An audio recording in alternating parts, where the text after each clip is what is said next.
الله الرحمن الرحيم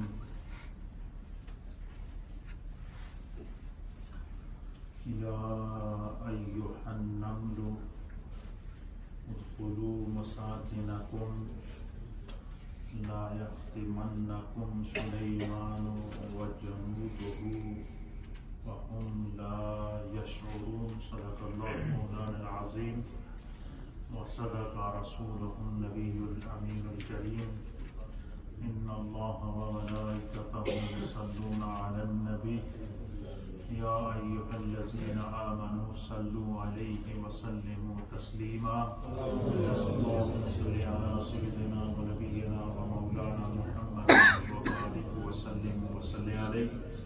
حضرات محترم، اللہ تعالیٰ کے فضل و احسان اور نبی رحمت جناب سید العالمین محمد رسول اللہ صلی اللہ تعالیٰ علیہ وآلہ وسلم کی نگاہ کرم کے ساتھ ہمارا قصص القرآن، قصص انبیاء کا ایک بھرپور سلسلہ جاری و ساری ہے. آج کا درس بھی ہمارے پچھلے درس کا تسلسل ہے. اللہ کے عظیم نبی حضرت سیدنا سلیمان علیہ نبینا علیہ الصلاۃ والسلام کی بایوگرافی، آپ کی سیرت اور آپ کا مرتبہ اور مقام، اس پر ہماری گفتگو کا سلسلہ جاری ہے. سیدنا سلیمان علیہ السلام کو اللہ تعالیٰ نے جہاں روئے زمین کی بادشاہت عطا فرمائی تھی، اور اس دوران جو آپ تخت پر سوار ہو کر دنیا کے مختلف حصوں کا وزٹ کرتے تھے، اور جہاں جہاں بھی زمین کے اوپر اللہ کی مخلوق کو کوئی مسائل درپیش آتے، آپ ان مسائل کا نہ صرف حل نکالتے تھے بلکہ سیدنا سلیمان علیہ السلام زمین پر چلنے والے جو چھوٹے چھوٹے کیڑے ہوتے تھے، چونٹیوں تک، وہ بھی آپ کی نظر سے اوجھل نہیں ہوتے تھے. اور جب اللہ تعالیٰ نے آپ کو ہر چیز کی ایک عظمت، مقام اور مرتبہ عطا فرمایا، تو آپ کو اللہ رب العالمین نے جس رایا کا حاکم بنایا تھا، وہ رایا بھی آپ کی نظر میں رہتی تھی. جس طرح کہ آپ نے سنا ہوگا کہ سیدنا فاروق اعظم رضی اللہ تعالیٰ عنہ کو جب اللہ تعالیٰ نے خلافت عطا فرمائی، آپ کے پیش نظر سیدنا سلیمان علیہ السلام کی خلافت اور آپ کی حکومت اور آپ کے دور اقتدار، آپ کا حضرت فاروق اعظم کا یہ رول ماڈل ہوتا تھا. آپ نے ایک خطبہ دیتے ہوئے کہا کہ اگر فرات کے کنارے ایک بکری کا بچہ بھی پیاسا مرا، عمر کو اس کا حساب دینا ہوگا. ایک دفعہ سیدنا سلیمان علیہ السلام کی دور کے اندر زمین کے کسی حصے میں قحط پڑ گیا. لوگوں نے آپ تک فریاد پہنچائی کہ زمین کا فلاں حصہ ہے، اس پر قحط پڑا ہوا ہے، اور آپ اللہ کے نبی ہیں، آپ دعا کریں کہ خداوند قدوس ہمیں اس قحط سے نجات عطا فرمائے. سیدنا سلیمان علیہ السلام نے کہا کہ اس علاقے کے اندر جتنے لوگ ہیں وہ سارے کے سارے اپنے گھروں سے باہر نکلیں، مرد اور خواتین، اور جتنے اس ایریے کے لوگ ہیں وہ ایک میدان میں جمع ہوں. تو میں آتا ہوں اور میں دعا کروں گا، اللہ تعالیٰ بارش نازل فرمائے گا اور اللہ اس زمین سے قحط کو دور کرے گا. لوگ اپنے اپنے گھروں سے نکل کر میدان کی طرف آ رہے تھے۔ سلیمان علیہ السلام بھی چل پڑے قافلے کے ساتھ۔ تو قافلہ روانہ تھا، راستے میں قافلہ تھا۔ سیدنا سلیمان علیہ السلام نے کہا، قافلے سے کہا رک جاؤ۔ قافلہ رک گیا، آپ تخت سے نیچے اترے، آپ زمین میں کے کونے میں جا کر بڑے غور سے دیکھنے لگے، ساتھ میں ہاتھ بلند کر کے آمین کیا کہہ رہے ہیں؟ آمین کہہ رہے ہیں۔ ابھی وہاں پہنچے نہیں اس میدان میں، سائڈ پہ گئے، کونے میں جا کر تھوڑی دیر دیکھنے لگے، قافلہ سارا کھڑا انتظار کر رہا ہے، اور وہیں کھڑے آمین کہہ رہے ہیں۔ آمین کہہ کے دعا کر کے قافلے والوں سے کہا، اعلان کر دو کہ جو جو لوگ اپنے گھروں سے نکلے ہو واپس چلے جاؤ۔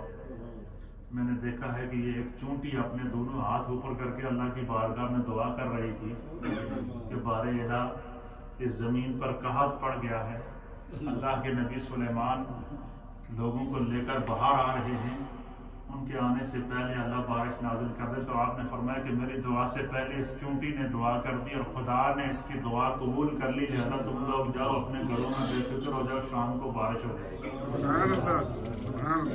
محدثین نے لکھا ہے کہ ابھی قافلہ اپنے گھروں کو پہنچا نہیں تھا، اللہ نے بارش نازل کی۔ اب آپ ذرا تصور میں جائیں کہ چونٹیوں کی بولیاں بھی جو شخص سمجھتا ہو، صرف یہی نہیں، ایک اور واقعہ جس کو قرآن کریم فرقان مجید کی سورہ النمل کی آیت نمبر 18 کے اندر اللہ نے نقل فرمایا۔ سیدنا سلیمان علیہ السلام اپنا قافلہ جا رہا ہے تخت کے اوپر، کچھ لوگ پیدل ہیں، کچھ تخت کے اوپر ہیں، ساتھ میں پرندے ہیں، جانور ہیں، جنات ہیں، انسان ہیں، یہ قافلہ جا رہا ہے۔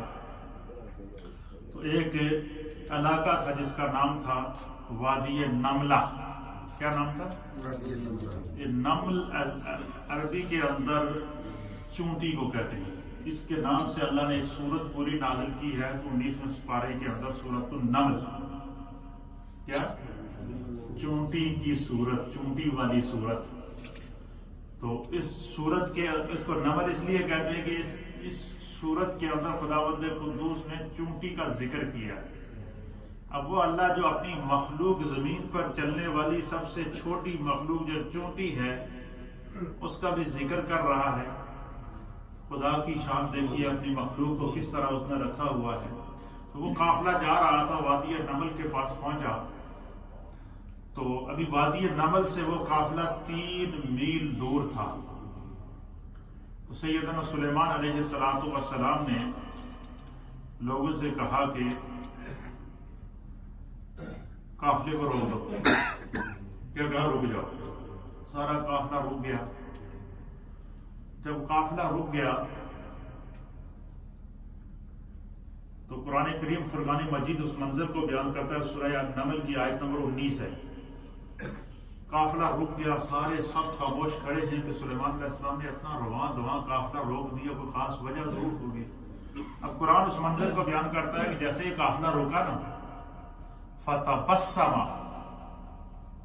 پس سلیمان علیہ السلام نے تبسم فرمایا۔ تبسم کہتے ہیں مسکرانے کو، قرآن بیان کرتا ہے سورہ نمل کے اندر، فتبسم، سلیمان علیہ السلام نے کیا کیا؟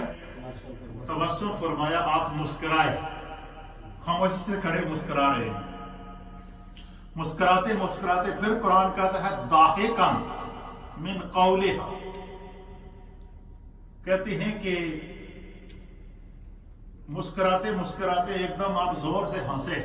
ضاحکن کہتے ہیں ہنسنے کو، ضاحکن عربی میں اس ہنسنے کو کہتے ہیں کہ جب بندہ ہنسے تو اس کی داڑیں نظر آئے، یہ ضاحکن داڑ کا وہ ضاحک کہتے ہیں۔ اور تبسم مسکرانے کو تبسم کہتے ہیں عربی کے اندر، اور کھل کے ہنسنے کو ضاحک کہتے ہیں۔ اسی طریقے سے اردو میں چہرے کے اوپر جو مسکراہٹ، خوشی کے اثرات ظاہر ہوں تو اس کو مسکراہٹ کہتے ہیں، اور بندہ کھل کھلا کے ہنسے تو اس کو کہتے ہیں کھل کے ہنس رہا ہے، زور زور سے ہنس رہا ہے۔ سیدنا سلیمان علیہ السلام کا جب لشکر رکا تو وہاں جو وادی نملہ وہ وادی ہے کہ جہاں پر چونٹیاں رہتی تھیں، اور ایک چونٹی نہیں، 2 نہیں، ہزاروں کی کی تعداد میں چونٹیوں نے وہاں گھر بنائے ہوئے تھے. وہ وہاں سے باہر آتی، وہاں کوئی آبادی نہیں تھی، صرف چونٹیاں رہتی تھیں. تو ان چونٹیوں کی بھی ایک اللہ نے ملکہ مقرر کی ہوئی تھی جو اس کے تابع تھی. اب آپ اس سے اندازہ لگائیں کہ اللہ نے ہر مخلوق کا کوئی نہ کوئی لیڈر، کوئی نہ کوئی سرپرست، کوئی نہ کوئی سربراہ مقرر کیا ہے جو خدا کے قانون کے مطابق اس مخلوق کے ساتھ وہ کیا کر رہا ہے، برتاؤ کر رہا ہے. تو جب قافلہ آپ کا رک گیا، 3 میل کے دور پر تھا قافلہ، تو چونٹی نے، قرآن کریم اس منظر کو بیان کرتا ہے کہ چونٹی نے جو ہے وہ جو چونٹیوں کی ملکہ تھی، اس نے کہا یا ایھا النمل، اے چونٹیوں. سب چونٹیوں کو اس نے آواز دی کہ اے چونٹیوں، ادخلوا مساکنکم، اے چونٹیوں اپنے اپنے بلوں میں داخل ہو جاؤ، اپنے اپنے گھروں میں داخل ہو جاؤ. کیوں کہ لا یختمنکم سلیمان وجنودہ وہم لا یشعرون.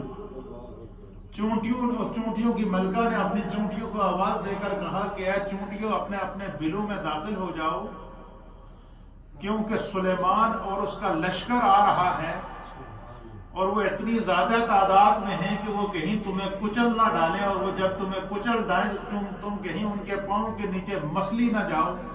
تو لہذا تم جب سلیمان کے لشکر کو پہنچنے سے پہلے کیا کرو، اپنے بلوں میں گھس جاؤ. اب یہ چونٹیوں کی ملکہ نے چونٹیوں سے کہا، اور وہ چونٹیاں ساری کیا ہو گئی، بلوں میں گھسنا شروع ہو گئی. یہ آواز جب 3 میل دور اس چونٹی نے اپنی دوسری چونٹیوں سے کہی، یہ آواز سلیمان علیہ السلام نے سنی. 3 میل دور آپ نے اس آواز کو سنا، اور سننے کے بعد فتبسم، آپ مسکرائے. کیا ہوئے؟ قرآن اس منظر کو بیان تھا کہ آپ مسکرائے. فضحکا من قولها، اس چونٹی کی بات کو سن کر، ضاحکہ کہتے ہیں ہنسنا، اور قولها اس چونٹی کی، اس چونٹی کی بات کو سن کر آپ پہلے مسکرائے، پھر آپ ہنسے. وقال، پھر آپ نے دعا کی اللہ کی بارگاہ میں کہ عرض کرنے لگے کہ مالک تیرا لاکھ لاکھ شکر ہے کہ یہ تو نے مجھے اپنی بارگاہ میں شکر ادا کرنے کا موقع عطا فرمایا. اور پھر اللہ کا شکر ادا کیا. اب علماء اور محدثین نے لکھا ہے کہ ایک تو اس میں سماعت سیدنا سلیمان علیہ السلام کو دیکھیے، وہ تو پھر اللہ کے نبی تھے، یہ ان کا معجزہ تھا. لیکن چونٹی کو کیسے پتہ چل گیا 3 میل دور سلیمان علیہ السلام اور ان کا لشکر آ رہا ہے؟ تو یہ جتنے جانور ہوتے ہیں، چاہے وہ حشرات الارض ہوں، پرندے ہوں یا جنگلی جانور ہوں، ان کو خداوند قدوس نے ایسی حس عطا کی ہوتی ہے، ایسا شعور عطا کیا ہوتا ہے کہ 8 سے 10 مائل جس ایریے میں وہ رہتے ہیں، 8 سے 10 مائل پہلے ان کو یہ خدشہ لاحق ہو جاتا ہے کہ کوئی طوفان آنے والا ہے، کوئی مصیبت آنے والی ہے، کوئی پریشانی آنے والی ہے، اس سے ہم نے اپنے آپ کو بچانا ہے. اس کی میں آپ کو ایک موجودہ مثال دیتا ہوں. آپ نے تقریباً 8-10 سال پہلے یا 5-7 سال پہلے کی بات ہے، مجھے ابھی تک یاد ہے، صحیح سال تو شور نہیں، آپ لوگوں میں سے کسی کو یاد ہوگا کہ امریکہ کا ایک شہر تھا کیلیفورنیا، اس میں سونامی آیا تھا، طوفان آیا تھا. سونامی آیا اور اس سونامی نے وہ پوری بستیوں کی بستیاں کیا کر دی تھی، اجاڑ دی تھی. تو جو ماہرین فلکیات تھے، جو وہاں کے سائنسدان تھے، انہوں نے تقریباً 1 ہفتہ پہلے الرٹ کر دیا تھا کہ بھائی یہ سونامی آنے والا، سمندری طوفان آ رہا ہے، اور اس کی رفتار اتنی ہوگی، اور یہ اپنے سامنے، اس کے سامنے جو بھی چیز آئے گی، چاہے وہ بستیاں ہوں، گھر ہوں، فلیٹ ہوں، عمارتیں ہوں، جو کچھ بھی ہوگا وہ اس کو بہا کر لے جائے گا. لہذا آپ لوگوں کے پاس 1 ہفتے کا ٹائم ہے، جو لوگ وہاں رہتے ہیں وہ کیا کریں، وہ وہاں سے کوچ کر کے وہ علاقہ چھوڑ دیں جس علاقے کو مارک کیا گیا.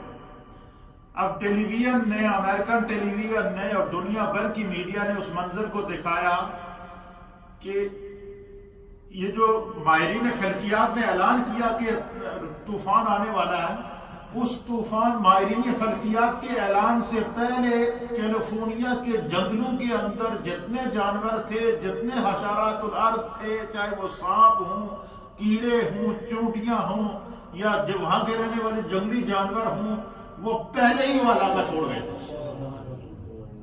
انہوں نے پہلے ہی وہ علاقہ خالی کر دیا تھا، اور ان کو کوچ کرتے ہوئے وہاں کے کیمروں نے دکھایا ہے۔ یہ چیز تو میں نے خود اپنی آنکھوں سے دیکھی ہے۔ پھر اس کے اوپر باقاعدہ بڑے بڑے تجزیات کیے گئے، بڑے بڑے تبصرے کیے گئے کہ خداوند قدوس نے یہ زمین پر رہنے والے جو جانور ہیں، ان کے اندر کوئی ایسی حس پیدا کی ہوتی ہے کہ آنے والے خطرے کو یہ پہلے ہی بھانپ لیتے ہیں۔ ایک تو یہ بھی اللہ تعالیٰ نے ان کے اندر رکھا ہوتا ہے۔ دوسرا یہ کہ سیدنا سلیمان علیہ السلام کا معجزہ تھا کہ آپ نے 3 میل دور، پھر آپ نے کہا کہ وہ رک جاؤ، اس وقت تک آپ نے قافلہ روکے رکھا جب تک کہ وہ چونٹیاں اپنے بلوں میں گھس نہ جاتی۔ یہ تو صرف سماعت کی بات نہیں ہے، سیدنا سلیمان علیہ السلام کو اللہ نے یہ نگاہ عطا فرمائی تھی کہ آپ 3 میل دور یہ دیکھتے رہے، اس وقت تک آپ نے قافلے کو روکا رہا جب تک چونٹیاں بلوں میں نہیں گھس گئیں۔ جب سب چونٹیاں بلوں میں گھس گئیں، بالکل اوپر جب وہ کوئی چونٹی نہ رہی، پھر آپ نے قافلے سے کہا کہ اب قافلہ چلے، لیکن ذرا راستہ بدلی کر دو، کیونکہ چونٹیوں نے اللہ کی بارگاہ میں شکوہ کیا ہے کہ کہیں ایسا نہ ہو کہ تم ان کو راند دو۔ اللہ تعالیٰ نے اس سے جہاں اور چیزیں سمجھ آئی، وہاں پر ایک چیز یہ سمجھ میں آئی کہ سیدنا سلیمان علیہ السلام کو اللہ تعالیٰ نے جو ہے وہ زمین پر چلنے والے چھوٹے چھوٹے کیڑے تھے، ان کے ساتھ بھی انصاف کرنے کی توفیق عطا فرمائی۔ نمبر 1 بات۔ نمبر 2 بات، پھر آپ ایک قافلے کے لیے جا رہے تھے، اور اس واقعے کو صاحب روح المعانی نے نقل فرمایا، ضیاء القرآن نے نقل کیا ہے، اور خود اللہ تعالیٰ نے قرآن کے اندر نقل فرمایا۔ مفسرین نے تو اس کی تفسیر کی ہے اس آیت کی، اور یہ آیت ہے سورہ النمل کی، آیت نمبر ہے 21 اور پارہ نمبر ہے 19۔ کتنا نمبر پارہ ہے؟ اور آیت نمبر 21 ہے، 20 ہے، کہ سیدنا سلیمان علیہ السلام کا قافلہ جا رہا تھا، تخت کے اوپر سارے اس میں بیٹھے تھے، تو جنات تھے، انسان تھے، جانور تھے، ہر قافلہ جا رہا تھا، کبھی کسی شہر میں جاتے تھے، کبھی کسی علاقے میں جاتے تھے۔ اس قافلے کے بیچ سے اچانک ہدہد غائب ہو گیا۔ ہدہد جو تھا وہ غائب ہو گیا، اور اس کو قرآن نے بھی ہدہد ہی کہا ہے۔ کمال کی بات یہ قرآن نے بھی اس کو کیا کہا ہے؟ ہدہد کہا ہے۔ سورہ نمل کی آیت نمبر جو ہے وہ 20 کے اندر جب ہدہد غائب ہو گیا تو سیدنا سلیمان علیہ السلام نظر پھیرتے تھے کہ میری رایا کے اندر کسی سب موجود ہے اپنی جگہ یا کہ نہیں۔ آپ نے جب توجہ فرمائی تو آپ نے دیکھا کہ سارے موجود ہے، قافلے میں ہدہد غائب ہے۔ تو فقالا، قرآن بیان کرتا ہے سورہ النمل کے اندر کہ فقالا، پس حضرت سیدنا سلیمان علیہ السلام نے فرمایا ما لیا لا ارى الحدود۔ آپ نے فرمایا کہ ما لیا لا ارى الحدود، کہ میں سب جو اپنی اپنی جگہ موجود ہے لیکن ہدہد کو نہیں دیکھ رہا ہوں، ہدہد میرے نظر نہیں آ رہا۔ ام کان من الغائبین، قدرے فرار ہو گیا کہ گل کیا ہے۔ پھر آپ نے فرمایا کہ کدھر گیا؟ آگے پیچھے لوگوں سے، وہ جو ساتھ جو قافلے والے تھے، دوسرے پرندے تھے، ان سے پوچھا کہ جی کوئی پتہ نہیں، بغیر بتائے غائب ہو گیا۔ انہوں نے کہا اتنی اس کی جرت کہ مجھے بغیر بتائے ہوئے وہ غائب ہو جائے۔ پھر آپ نے فرمایا، قرآن اس منظر کو فرماتا ہے کہ اگر اس ہدہد نے مجھے کوئی معقول وجہ غائب ہونے کی نہ بتائی تو آپ نے فرمایا کہ میں اس کو سخت سزا دوں گا، اور اس سزا کے اندر جو ہے وہ اس کو ذبح کر دوں گا۔ یہ قرآن کریم سورہ النمل کی آیت نمبر 20 اور 21 کے اندر اس منظر کو پیش کرتا ہے۔ پھر حضرت سلیمان علیہ السلام نے ہر ایک کے اوپر بھی ایک نگران مقرر کیا ہوا تھا۔ آپ نے عقاب کو کہا، عقاب جس کو بولتے ہیں، عقاب ایک پرندہ ہوتا ہے جیسے باز ہوتا ہے۔ عقاب سے آپ نے کہا کہ جاؤ ہدہد کو تلاش کرو۔ تو یہ جو عقاب ہوتا ہے اس کے بارے میں یہ مشہور ہے کہ یہ جب اڑتا ہے، یہ جتنا اوپر جاتا ہے جتنا اوپر جاتا ہے اتنا زمین کے اندر، زمین کے اوپر ایک رائی کا دانہ بھی اگر ہوگا نا تو وہ بھی اسے بڑا نظر آتا ہے. خدا نے اسے ایسی نبوت عطا فرمائی. تو وہ جب عقاب اڑا نا، سلیمان علیہ السلام نے کہا کہ جاؤ چیک کرو یہ حدود گیا کہاں پہ ہے، اس کے بارے میں انفارمیشن لے کر آؤ. اب جب وہ عقاب اڑا، اوپر گیا اور اوپر گیا اور اوپر گیا، تو اوپر سے جا کر اس نے جائزہ لیا تو اس نے دیکھا کہ حدود ملک سبا کے اندر موجود ہے. یمن کی ایک ریاست ہے سبا، وہاں پر موجود ہے. تو آپ نے اس حدود نے اس عقاب نے پھر اوپر سے جا کر اس کو حدود سے پکڑا. اسے کہا کہ بھائی تو نے بہت غلط کیا، تو حضرت سلیمان علیہ السلام کو بغیر بتائے وہ تو غائب ہوا، آج تو وہ سخت غصے میں، آج تیری خیر نہیں. اور انہوں نے کہا کہ اگر تو نے کوئی معقول ریزن نہ پیش کیا تو تیرے کو ذبح کر دیں گے یا تیرے کو سزا دیں گے. انہوں نے کہا اتنی گنجائش تو ہے نا کہ میری گل تو سمجھن نا. اس نے کہا جی یہ انہوں نے کہا کہ تو اگر کوئی معقول ریزن پیش کر سکے تو تیری بچت ہو سکتی ہے. وہ حدود جناب حاضر ہوا بارگاہ میں، سلیمان علیہ السلام غصے میں تھے. تو اب مفسرین نے لکھا ہے کہ وہ حدود آ کر سیدنا سلیمان علیہ السلام کے سامنے جب کھڑا ہوا، دونوں پاؤں پر کھڑا ہوا، اپنے پیر جو اس کے پر تھے نا وہ اس نے زمین پر گرا دیے، سر نیچے کر دیا. پھر اس نے اپنے پروں کو اس طرح کیا، ایسے اس انداز سے اس نے سیدنا سلیمان علیہ السلام کی بارگاہ میں گویا کہ جس طرح کہ ایک مجرم ایک جج کے سامنے کھڑا ہوتا ہے، اس طرح کھڑا ہو کر اسے حدود نے کہا کہ حضور میں آپ کے لیے آج ایسی خبر لایا ہوں جس کا تمہیں بھی پتہ نہیں ہے. اس نے کیا کہا کہ میں آپ کے لیے ایک ایسی خبر لایا ہوں کہ جس کا تمہیں بھی پتہ نہیں ہے. آپ نے فرمایا کہ بتاؤ کیا خبر لایا.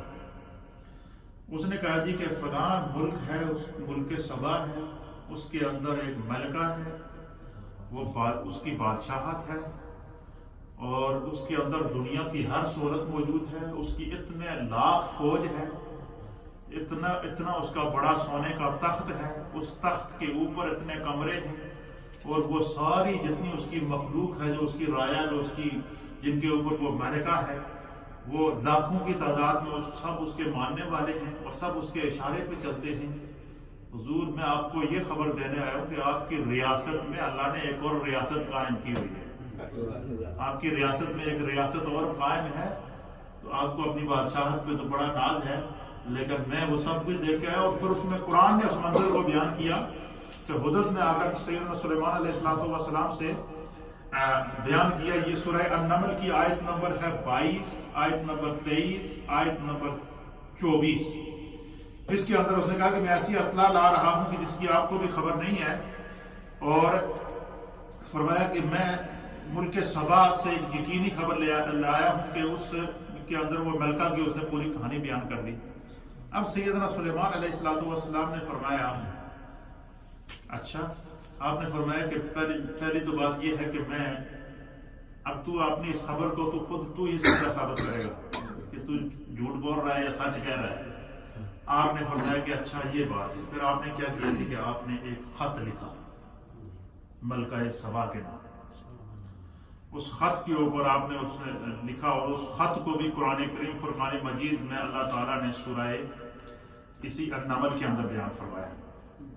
اور اس کے خط لکھنے کے بعد اس خط کے اوپر آپ نے مہر لگائی، جیسا کہ اس دور کے بادشاہوں کا کیا ہوتا ہے، طریقہ کار ہوتا ہے.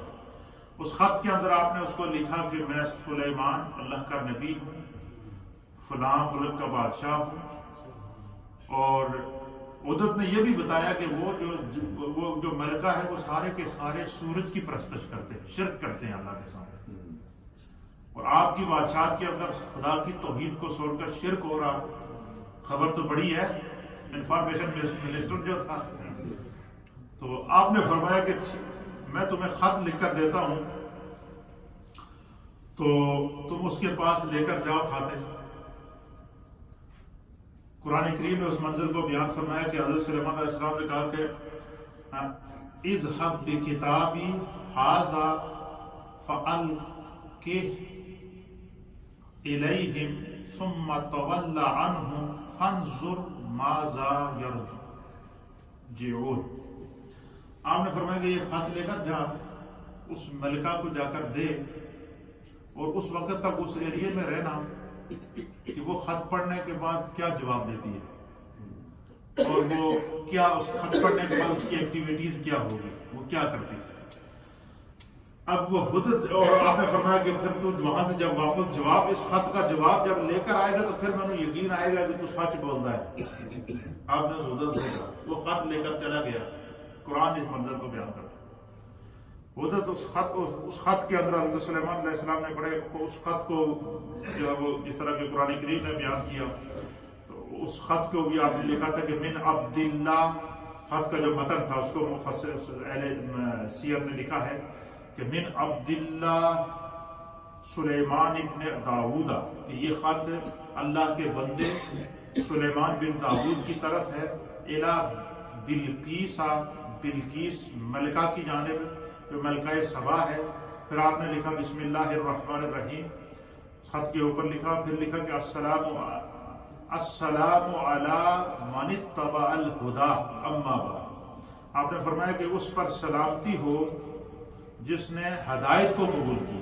کتنا خوبصورت قسم کا سلام بھیجا. اس شخص پر سلامتی ہو جس نے ہدایت کو قبول کیا. اسی لیے علماء نے اس سے کتاب لکھا ہے کہ اگر آپ کو کوئی غیر مسلم سلام کرتا ہے تو آپ اس کو سلام کرتے ہیں تو آپ اس کا جواب جو ہے وہ وعلیکم کہہ دیا کریں، یا وعلیکم بھی نہ کہیں یا یہ کہہ دیا کہ سلام علی من اتبع الہدی، کہ سلام ہو اس کے اوپر جس نے ہدایت کو قبول کی. تو اگر اس کے نصیب میں ہدایت ہوگی تو خدا کی طرف سے یہ دعا اور سلامتی بھی اس کو مل جائے گی. تو یہ وہ ہدہد کو خط لے کر ملکہ بلقیس کے پاس جب پہنچا تو دو روایات ہیں. ایک روایت یہ کہ ملکہ بلقیس سو رہی تھی. اس کا جو تخت تھا اس تخت کے اوپر اس نے 7 کمرے بنائے تھے، اور تخت سونے کا تھا، سونے کے کمرے تھے 7. اچھا 7 کمرے اس نے اس طرح بنائے تھے کہ 3 کمرے آگے تھے، 3 پیچھے تھے، اور مڈل میں جو کمرہ تھا اس کے اندر اس نے اپنی چیئر لگائی ہوتی تھی، اس میں بیٹھتی. وہ دونوں طرف سے کھلتا تھا، ادھر سے بھی کھلتا تھا ادھر سے بھی کھلتا تھا. پھر اس نے ایک بڑا روشن دان رکھا تھا، اور صبح جب سورج نکلتا تھا تو اس تخت سے اندر جب سورج کی دھوپ آتی نا تو وہ اٹھ کر سورج کی پوجا کیا کرتے تھے. ایک روایت کے اندر ہے کہ وہ ہدہد جب وہ خط لے کر گیا تو اس نے وہ روشن دان کے خط کو اپنے منہ میں رکھا چونچ میں، اور روشن دان کے سامنے اس طرح دونوں پر پھیلا کر کھڑا ہو گیا اس طرح. اب وہ جیسے ہی ملکہ اٹھی اور پوجا کرنے کے لیے روشن دان کی طرف بڑھی تو اس نے دیکھا کہ آگے پرندہ کھڑا ہے.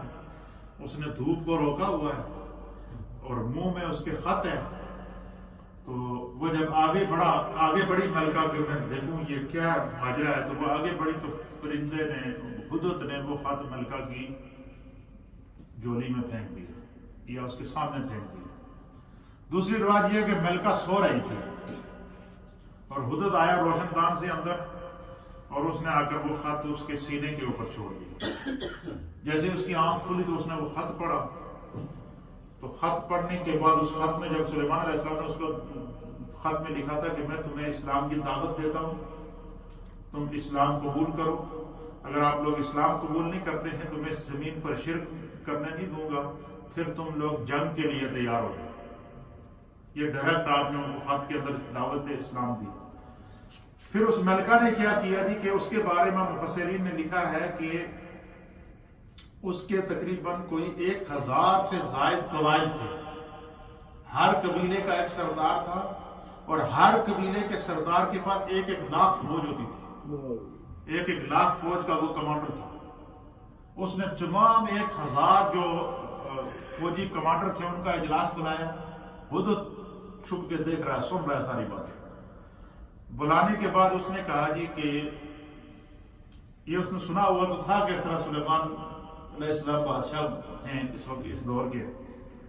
تو اس نے تمام ان سے کہا جی کہ دیکھو مسئلہ یہ ہے کہ یہ مجھے خط آیا ہے سلیمان کی طرف سے اور انہوں نے ہمیں دعوت دی ہے اسلام کی اور کہا کہ آپ اسلام کو قبول کر لیں تو آپ اسی طریقے سے قائم رہیں گے، ورنہ آپ جو ہے اس کے لیے تیار ہو جائیں۔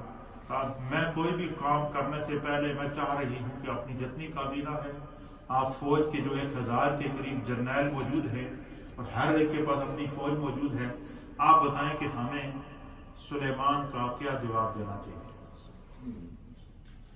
تھی وہ بڑی اور سمجھدار ملکہ تھی۔ انہوں نے ان سے کہا جی کہ اگر تو وہ جنگ کے ارادے سے آتے ہیں تو ہمارے پاس تو لاکھوں میں فوج موجود ہے، ہم ان سے جنگ کرنے کے لیے تیار ہیں، جیسا آپ کہیں گے ہم اپنے ملک کا حفاظت کریں گے، لیکن ہم پھر بھی آپ کو اختیار دیتے ہیں، آپ ہماری ملکہ ہیں، آپ جو بھی فیصلہ کریں گے ہم اس کو مان رہے ہیں۔ اب جب وہ ملکہ بلقیس کو اپنی رایا کی طرف سے، فوج کی طرف سے، کمانڈروں کی طرف سے یہ اطمینان ہو گیا کہ یہ میری بات ہے مانیں گے، تو اس نے کہا کہ پھر ایسا کرتا ہوں کہ اس نے پھر اپنے کچھ وزراء کو بلایا، وزراء کو بلانے کے بعد اس نے بڑے بڑے تحائف لیے۔ کیا کیے؟ اس نے اس دور کے بڑے بڑے سونے، چاندی، ہیرے، جواہرات کے تحائف لے کر ان تحائف کو پیک کرایا۔ پیک کرانے کے بعد جس طرح کے بادشاہوں کا رواج ہوتا تھا ایک بادشاہی سے دوسری بادشاہی میں تحفے بھیجنے کا، تو اس نے ایک پورا وفد بھیجا کہ یہ تحفے لے جاؤ اور سلیمان کو جو ہے وہ ان کو پیش کر دو۔ اس منظر کو بھی قرآن کریم فرقان مجید میں سورہ نمل کی آیت نمبر 25 کے اندر بیان ہوا کہ وہ جب تحائف لے کر سیدنا سلیمان علیہ السلام کے پاس گئے تو اس کے جو ہے وہ صاحب روح المانی نے اور صاحب تفسیر مظہری نے اس کو اس انداز سے لکھا ہے کہ ان ہدایہ کی وہ ہدایہ جو ہدیے اس نے بھیجے تھے، علامہ بغوی نے لکھا ہے کہ بلقیس کے تحفہ بھیجنے کا مقصد یہ تھا کہ حضرت سلیمان علیہ السلام کو پہچان لے۔ کیا کر لے؟ پہچان لے کہ آیا آپ بادشاہ ہیں یا کہ نبی ہیں۔ اس نے تحائف جو بھیجے کہ اس لیے بھیجے کہ تاکہ وہ پہچان لے کہ آپ بادشاہ ہیں یا نبی ہیں۔ فرمایا کہ اگر آپ بادشاہ ہوئے تو تحفے قبول کر لیں گے، اور اگر آپ نبی ہوئے تو پھر وہ واپس جو ہے وہ تحفے قبول نہیں کریں گے، اس کے لیے راضی نہیں ہوں گے اور وہ اس کو واپس بھیج دیں گے۔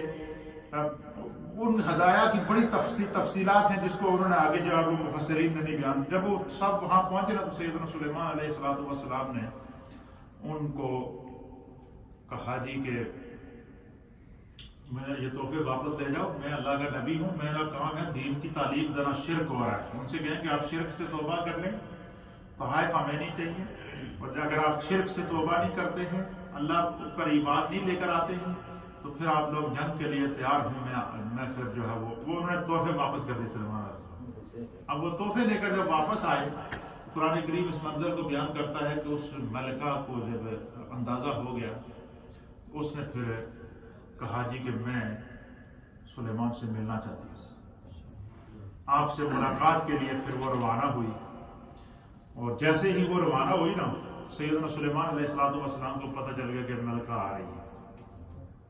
آپ کو پتہ چل گیا کہ ملکہ آ رہی ہے مجھ سے ملنے کے لیے، تو آپ کا دربار لگا ہوا تھا، تو کیونکہ حضرت نے پہلے بتا دیا تھا کہ ملکہ کا جو تخت تھا وہ بڑا خوبصورت ہے، جہاں وہ بیٹھتی ہے، اس سونے کا بنا ہوا تخت ہے، اس کے اوپر کمرے بنے ہوئے ہیں، اسی کے اوپر زندگی کی ہر سہولت موجود ہے، وہیں وہ آرام کرتی ہے، وہیں وہ اپنا دربار لگاتی ہے، وہ جب بھی بیٹھتی ہے اسی تخت پر بیٹھتی ہے۔ تو قرآن کریم فرقان مجید اس منظر کو بیان کرتا ہے کہ سیدنا سلیمان علیہ السلام نے وہاں آپ کی مجلس میں جنات، انسان، حیوانات، چرند پرند سارے بیٹھے تھے، تو قرآن بیان کرتا ہے سورہ نمل کے اندر کہ سیدنا سلیمان علیہ السلام نے ان سب کو مخاطب کر کے فرمایا کہ یا ایھا الملأ ایکم یاتینی بعرشھا۔ یہ قرآن کی آیت ہے، سورہ نمل کی آیت نمبر 28۔ آپ نے فرمایا کہ میں چاہتا ہوں کہ اس ملکہ کے آنے سے پہلے اس کا تخت سے پہلے موجود ہو۔ آپ نے فرمایا ایکم یاتینی بعرشھا، تھوڑے وچوں کیڑا ہے جڑا اس کا تخت چک کے ایتھے لے آئے گا؟ کیا فرمایا؟ تھوڑے وچوں کیڑا ہے وہ تخت اس کو اٹھا کر یہاں لائے گا قبل ان یاتونی مسلمین، قبل اس کے کہ وہ جو ہے وہ میرے فرما بردار بن کر میرے پاس پر۔ ان کو آپ کو اللہ تعالیٰ نے مفسرین نے لکھا کہ وہی کر دی تھی کہ اس کے دل میں اللہ نے ایمان ڈال دیا اور وہ آپ کے پاس آ رہی ہے۔ آپ نے فرمایا کہ جب بادشاہوں کا یہ اصول بھی ہوتا تھا کہ آپ نے فرمایا کہ میں چاہ رہا ہوں کہ چونکہ وہ ملکہ ہے اور اس کا استقبال اس کے شایان شان کیا جائے، تو آپ اس کو یہ معجزہ بھی دکھانا چاہتے تھے کہ تاکہ اس کے آنے سے پہلے وہ اپنے عرش کو اپنے تخت کو اپنے سامنے دیکھے تو اس کے ایمان کو اور پختگی ملے۔ تو آپ نے جب فرمایا کہ کون ہے تم میں سے جو اس کے وہ لے کر آئے گا، تو قرآن کریم اس منظر کو سورہ النمل کی آیت نمبر 29 کے اندر بیان کرتا ہے کہ قال عفریت من الجن، سلیمان علیہ السلام کی کابینہ میں سے ایک جو سب سے بڑا سرکش جن تھا، جو جنات کا سردار سی، اس کا نام تھا عفریت، جس کو ہماری زبان میں دیو کہتے ہیں یا دیو کہتے ہیں۔ کیا کہتے ہیں؟ اردو میں اس کو دیو کہتے ہیں، ہماری پنجابی یا پہاڑی زبان میں اس کو دیو کہتے ہیں، دیو پری، اتنا سنے حضرت میں۔ تو دیو کالا عفریت من الجن، جنوں کا جو ایک سردار تھا، اس نے کہا کہ انا آتیک بہ قبل ان تقوم من مقامک، اس جن نے کہا کہ میں اس تخت کو لے کر آؤں گا قبل اس کے کہ تھوڑی مجلس ختم ہو گئی، جب تک کسی مجلس ختم کر دے میں ملک صبا سے اس تخت کو اٹھا کے لے آؤں گا۔ اور آپ نے فرمایا نہیں، میں نے اس کو بھی جلدی چاہیے۔ آپ نے کیا فرمایا؟ مجھے اس سے بھی جلدی چاہیے۔ پھر قرآن کریم اس منظر کو سورہ النمل کی آیت نمبر 40 کے اندر بیان فرماتا ہے کہ قال الذی عندہ علم من الکتاب، اللہ اکبر، کہ سیدنا سلیمان علیہ السلام کی اس مجلس میں آپ کا ایک وزیر تھا جو روایت کے اندر آپ کا بھانجا بھی لگتا تھا۔ آپ کا کیا لگتا تھا؟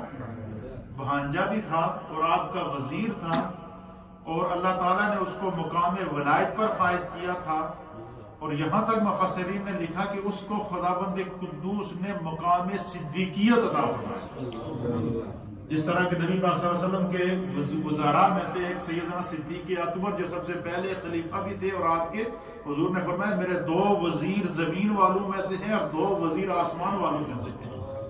سرکار نے فرمایا 2 وزیر جو زمین والوں میں سے ہیں وہ ابو بکر اور عمر ہیں، اور 2 وزیر جو آسمان والوں میں سے ہیں وہ جبریل اور میکائیل ہیں۔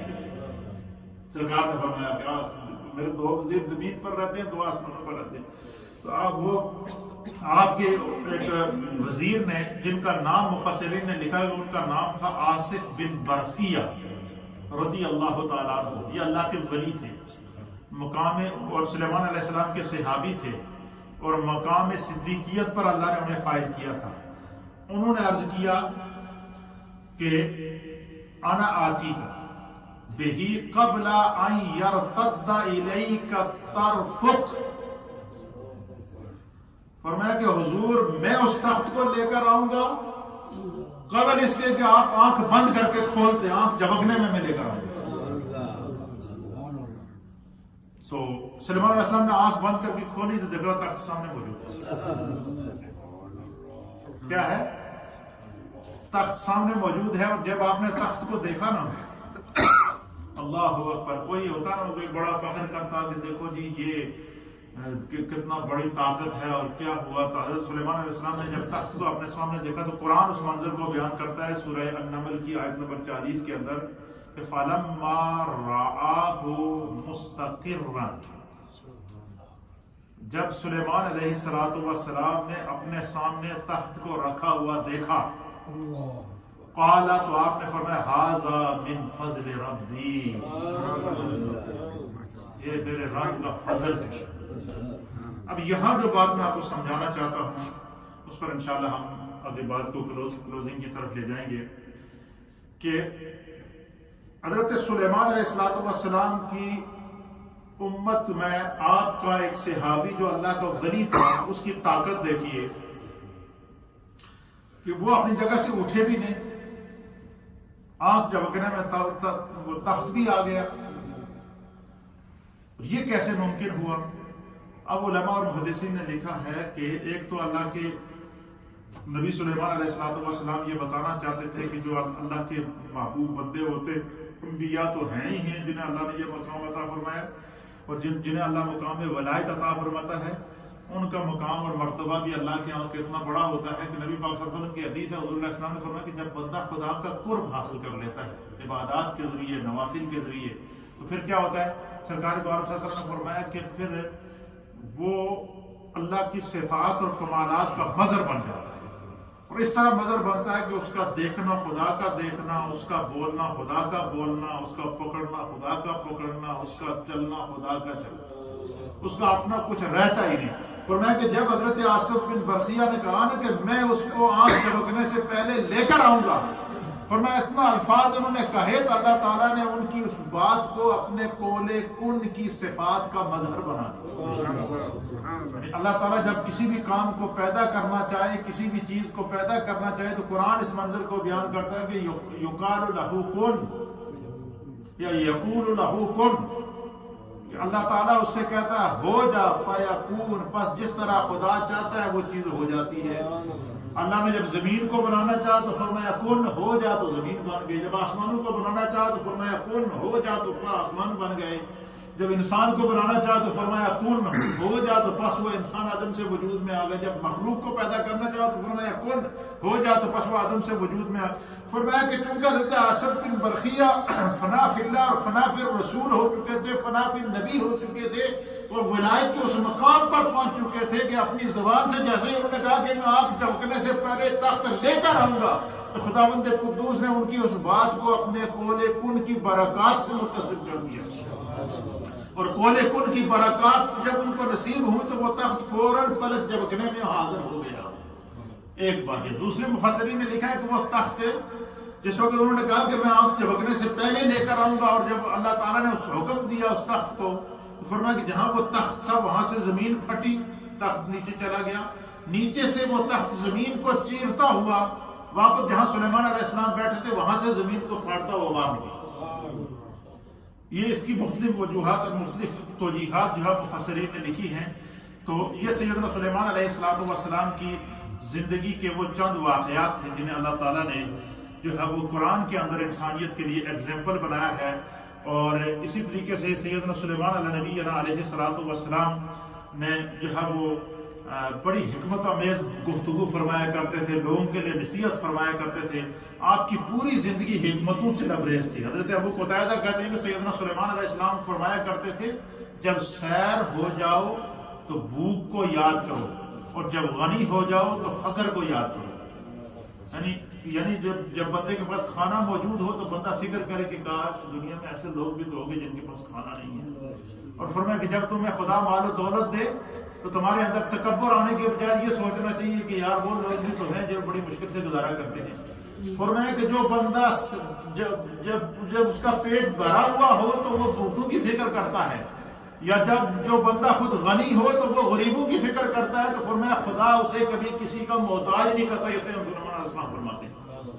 پھر فرماتے ہیں کہ حضرت سلیمان علیہ السلام نے فرمایا کہ اے بنی اسرائیل کے قبائل کو مخاطب کر کے فرمایا اے بنی اسرائیل جو سرن اور علانیتاً اللہ تعالیٰ سے ڈرا، غنی اور فقر میں میانہ روی اختیار کی، غضب اور رضا میں عدل کیا، ہر حالت میں اللہ تعالیٰ کا ذکر کیا، فرمایا کہ خداوند قدوس اسے دنیا میں بھی عزت عطا فرماتا ہے اور آخرت میں بھی عزت عطا فرماتا ہے۔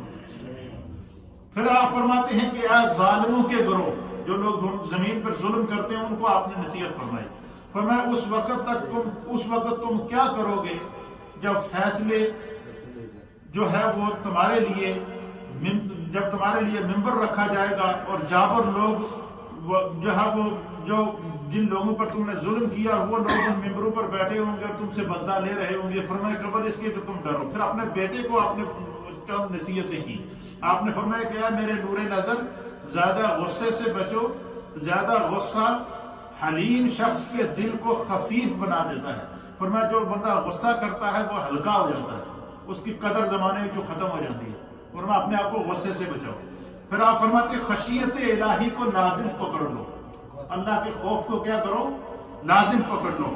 ہر چیز کی غائب ہے، اور کسی چیز کو جو ہے فرمایا کہ جب تم خشیت الہی کو لازم پکڑو گے تو خداوند قدوس تمہیں قیامت کی ہولناکی اور گرمی سے بے خوف کر دے گا۔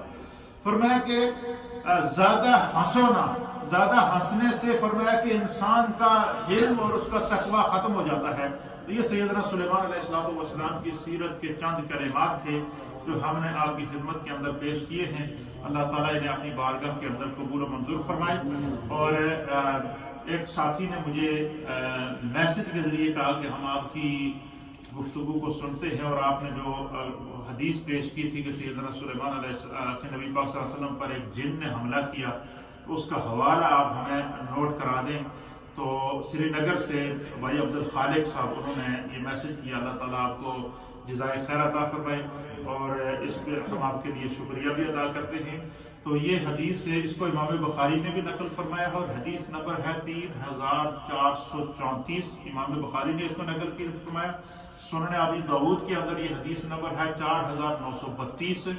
اور اسی طریقے سے امام بہقی نے بھی اس حدیث کو نقل فرمایا ہے. امام مسلم نے بھی اس حدیث کو نقل فرمایا ہے. تو متعدد احادیث کے اندر مفسرین نے اس کو نقل فرمایا ہے. اور یہ کہ نبی پاک صلی اللہ علیہ وسلم پر جو ہے وہ جن نے حملہ کیا اور آپ نے اس کو قابو کیا اور پھر آپ نے کہا کہ میں اس کو اس لیے چھوڑ رہا ہوں کہ مجھے اپنے بھائی سلیمان کی غیرت یاد آ گئی کہ انہوں نے اللہ سے دعا کی تھی کہ مجھے ایسی بادشاہت عطا فرما کہ جو مجھ سے پہلے کسی کو عطا نہ کی ہو.